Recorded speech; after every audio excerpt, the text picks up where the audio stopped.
On va parler de NeoVim, les binds que j'utilise, les plugins que j'utilise et ma philosophie autour du logiciel. Donc j'utilise dans Timux en fait. Timux qui est un window manager qui va me permettre de faire plein de fenêtres, de me balader, d'ouvrir des fichiers, de les fermer.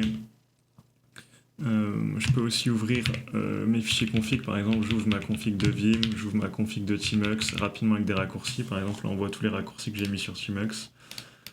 Ça me permet d'avoir tout un environnement juste avec des raccourcis clavier. Donc par exemple on peut voir que si je fais D, je vais ouvrir Lazy Docker, si je fais L, je vais ouvrir Lazy Git. Ok, non, Lazy Git je l'ai supprimé. G pour Git. Si je fais juste G, je vais ouvrir le repo dans une autre fenêtre. Donc voilà, ça va ouvrir le .file. Et voilà, j'ai tout un nombre de raccourcis avec des scripts. Script par exemple, ça va être un sessionizer qui va me permettre de rechercher dans tous mes fichiers. Donc si je le lance, et bah, par exemple, je vais pouvoir naviguer.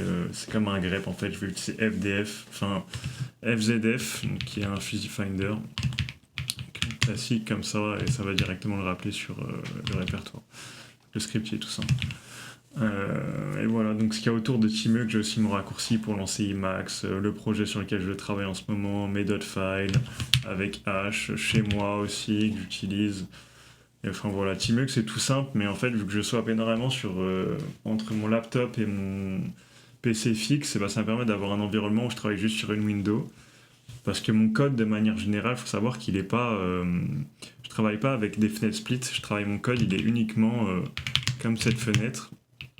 Donc, par exemple, si je vais ouvrir un fichier Vim avec mon plugin mon télescope, bon, on va voir que j'ai toujours tout dans une window. Donc je vais aller dans A pour voir si j'ai pas du code.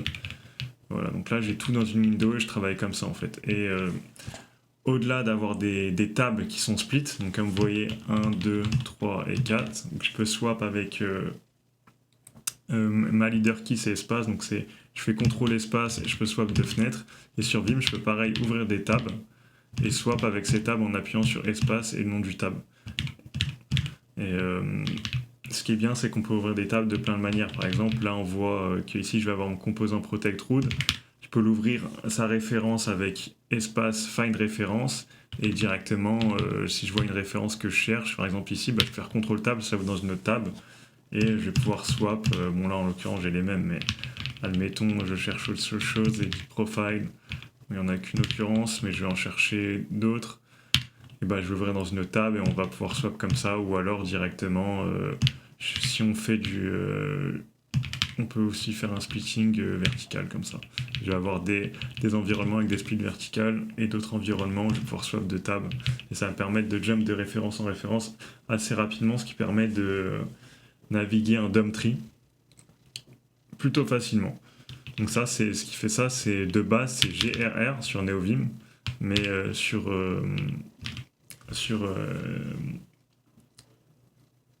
Telescope, c'est déjà built-in.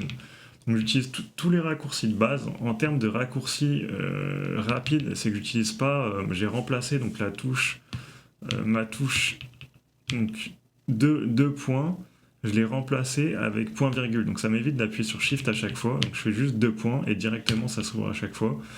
Pour faire des saves, je fais juste espace W et pour quitter, je fais juste espace Q. Et espace Q majuscule, c'est à quitter sauvegarde. Espace 1, 2 et 3, c'est pour swap de fenêtres. Donc ça, c'est des raccourcis que j'ai mis, que vous pouvez trouver dans ma config, que je mettrai en lien. Je mettrai mes .files en description. Donc voilà. J'ai aussi la norme commande que j'utilise énormément. Par exemple, là, si je fais GV pour retourner sur mon ancienne sélection, et bah d'habitude, je dois faire 2 points norme pour appliquer la norme commande, mais là, j'ai juste besoin de faire espace N et ça me remplit déjà ma commande norme. Et derrière, je sais pas, par exemple, j'ai envie d'écrire limite à la fin de tout, bah ouais, j'écris limite à la fin de tout. Bref, c'est la commande norme qui est vraiment puissante, qui permet de combiner des commandes Vim sur un mode de sélection.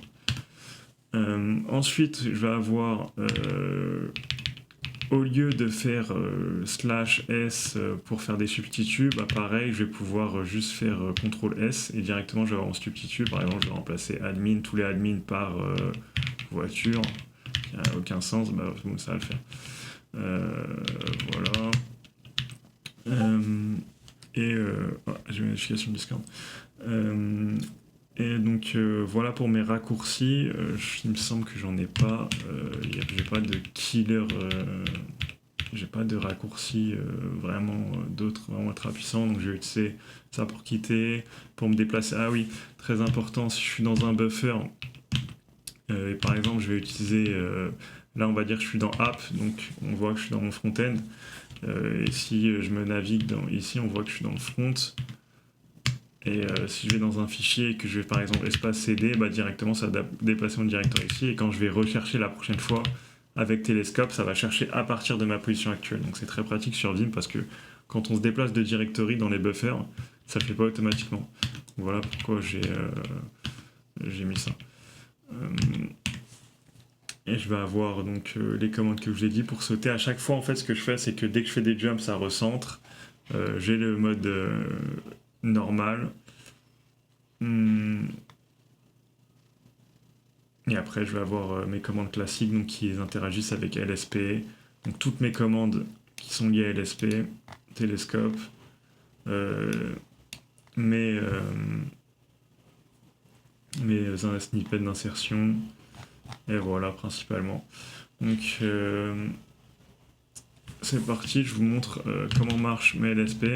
Donc, en gros, en plugin, j'utilise principalement Flash and Vim, qui est, je trouve, extrêmement puissant. C'est dès que je fais espace, et moi j'ai mis L, et que je tape des lettres, donc par exemple, là, j'ai juste mis S, et bah, ça va me le compléter avec une deuxième lettre. Par exemple, là, je voudrais aller sur dashboard, et bah, je fais juste M, et boum, je vais instantanément sur dashboard, et ça me recentre l'écran. Donc c'est très pratique quand on fait quand on se déplace dans une callbase et qu'on veut jump rapidement sur quelque chose, bah là je vais sur contact, je vais aller là. Je sais pas, admettons, je vais aller à nouveau sur le admin en haut, je vais juste faire espace A, ensuite il me le complète avec un Q majuscule, j'appuie sur Q majuscule et je suis dessus. C'est très pratique. Surtout pour combiner toutes les commandes, c'est vraiment pratique.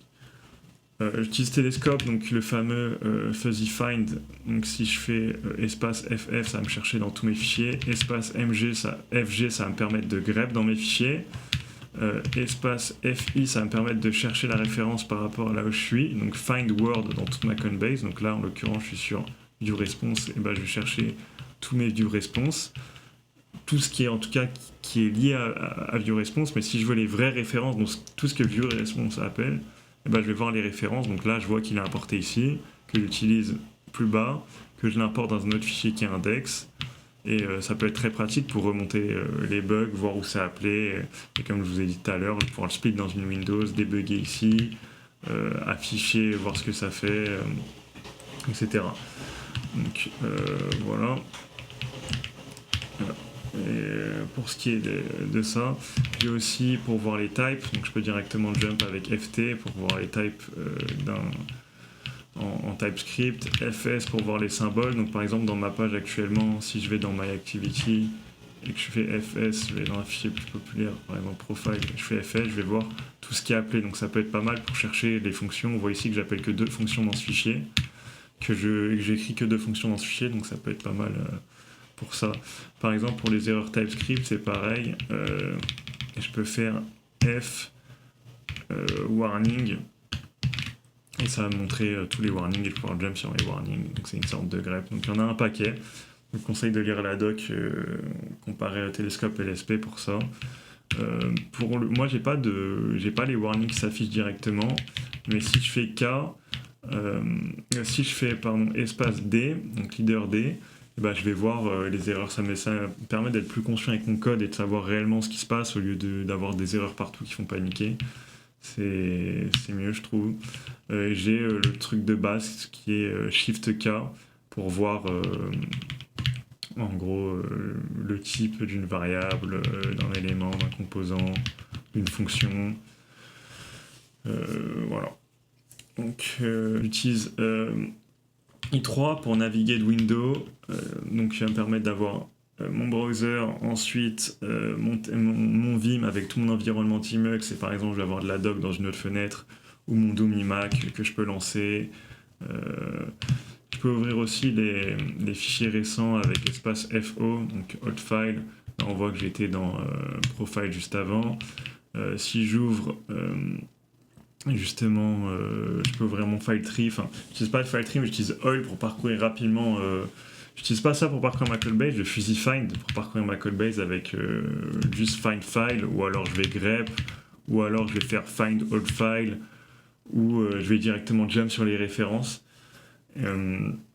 Mais Oil c'est très puissant en fait pour les modifications. Je vais pouvoir utiliser les commandes Vim, donc je peux faire la sélection, les commandes, delete un fichier, les coller, le coller 100 fois si je veux, sélectionner tous mes fichiers, appliquer une commande norme par exemple dessus, et derrière je vais faire, j'ai envie de jump sur mon point, et derrière je vais tout delete, voilà. Puis je peux je peux tout faire en fait, on peut faire toutes les commandes de Vim, je vais juste remettre ça, et derrière je vais faire GV, et je vais revenir dans ma commande norme, et je vais jump sur les points, et je vais tout delete, et à la place d'un TL je vais mettre un JS. On peut tout faire, on peut faire des scripts là-dedans, des macros, c'est vraiment trop puissant. En fait, quand on maîtrise bien les commandes de Vim, tous les plugins que j'ai, ils scalent bien. C'est là que je trouve la puissance de Vim. Un plugin qui fait de la magie, je trouve que c'est pas un bon plugin. Un plugin qui augmente la capacité des motions de Vim de base, les commandes, ça fait toute sa puissance. Et Hud, je trouve que c'est vraiment puissant pour ça. Voilà. Donc voilà tout, on a fait le tour. Donc on a vu dans les grandes lignes les shortcuts que j'utilise, l'environnement que j'utilise à différents layers. Donc que ce soit mon terminal avec Vim, le layer dessus Tmux pour ménager toutes les Windows et mes tools qui va se lancer, Emacs avec ma gestion de Git, parce que sur Emacs, il faut savoir que j'utilise ma Git, donc qui me permet en gros avec SpaceGG de voir les derniers commits et de faire toutes les commandes Git. Bon, c'est encore un rabbit hole, donc je vais pas aller là-dedans. Et d'ouvrir tous mes tools, de jump de script, de rapidement changer mes config files et les updates, et encore un niveau supérieur, i3, pour bien sûr aller sur mon navigateur, ou alors directement aller sur Slack ou Discord pour parler avec la team, et ou voir des docs, etc., ou même prompt l'IA. Donc voilà comment ça marche, ou même prompt l'IA. Voilà.